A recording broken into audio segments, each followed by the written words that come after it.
If you need an easy way to keep track of all your passwords, I've got just what you need. It's a simple spreadsheet that gives you space to store all of your account information. Plus, you can type in what you're looking for at any time and instantly see the details. And in this video, I'll show you exactly how to build this spreadsheet in Google Sheets starting from scratch. Before we get to it though, just keep in mind that this document is only as secure as your Google account. If someone manages to get into your Google account, they'll have access to this and everything stored here, so something to be aware of. That being said, let's begin with a blank Google Sheets spreadsheet. First, we'll set up the colors and the layout. Click here to select all cells, set the vertical alignment to middle, set the horizontal alignment to left, then click the Fill Color button and set the color to light gray 1. Also, increase the font size to 11. Next, click in this box called the Name box. Type in 1 through 1000 and press Enter. Right-click on the row headers, resize rows, set the size to 30, and click OK. Then select row 1, right-click, resize row, set the size to 50, and click OK.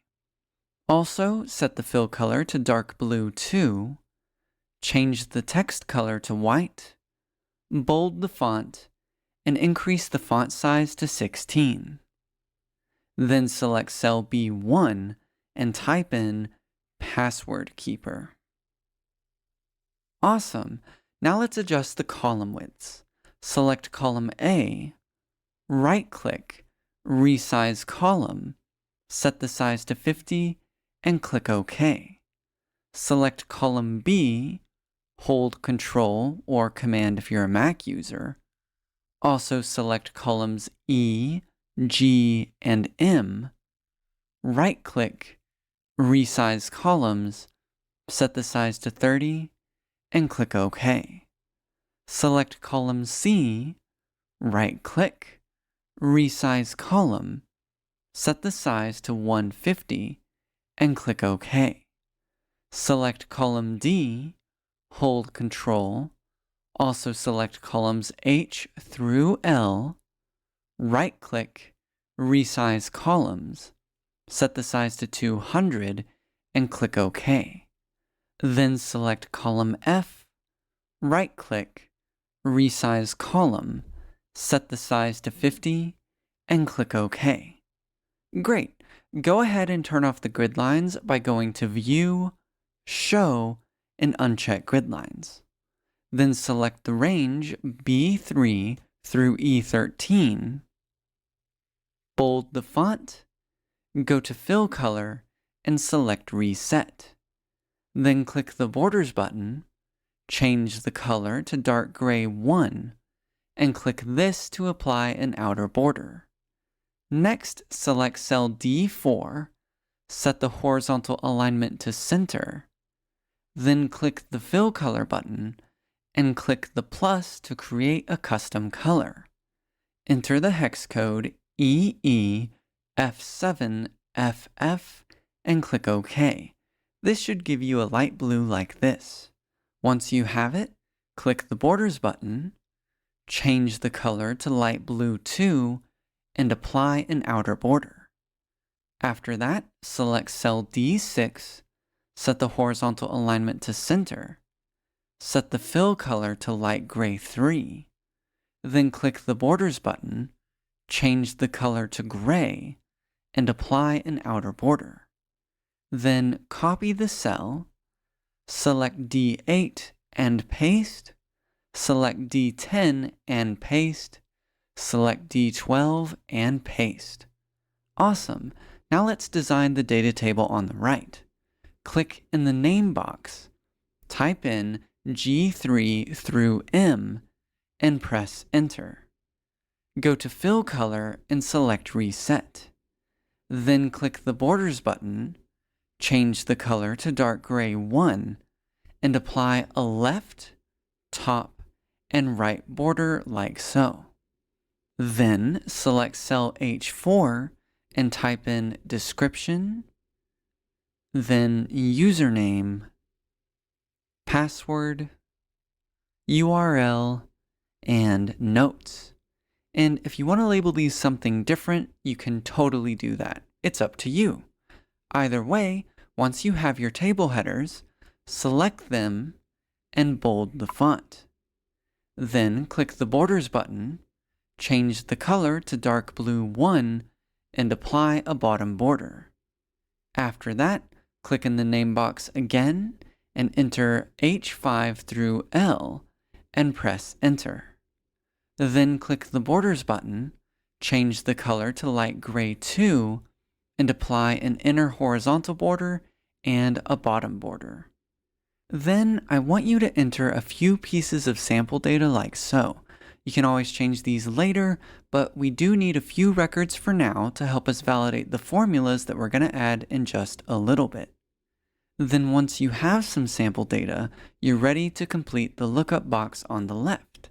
To start, we'll create a drop-down menu in cell D4. So select D4 and go to Data, Data Validation. Click on Add Rule, and for the criteria, select drop-down from a range. Then for the range, enter H5 through H and press Enter. Then click on Advanced Options and select the display style that you want. In this case, I like to use the arrow style, but it's up to you. Finally, click Done. Close this window, and now you can select one of the descriptions from the drop-down menu. Okie dokie, we're ready to add in the formulas, so start in cell C4 and enter equals, select H4 and press Enter. Then in cell C6, enter equals, select I4 and press Enter. In cell C8, enter equals, select J4 and press Enter. In C10, enter equals, K4 and press Enter. Then in C12, enter equals, L4 and press Enter. Now, whenever you change one of the table headers on the right, it will automatically update on the left. Awesome! Now for the lookup formulas.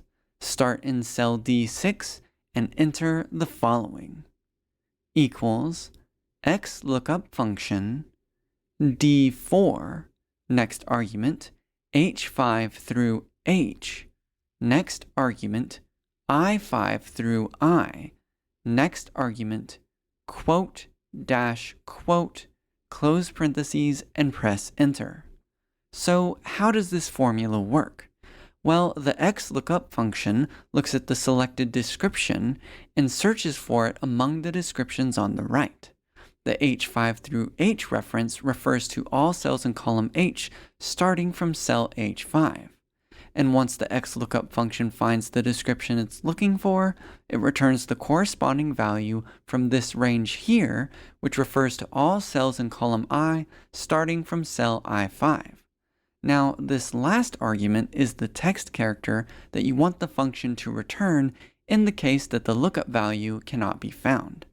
And once you have the formula working, I want you to select the formula text in the formula bar here and copy.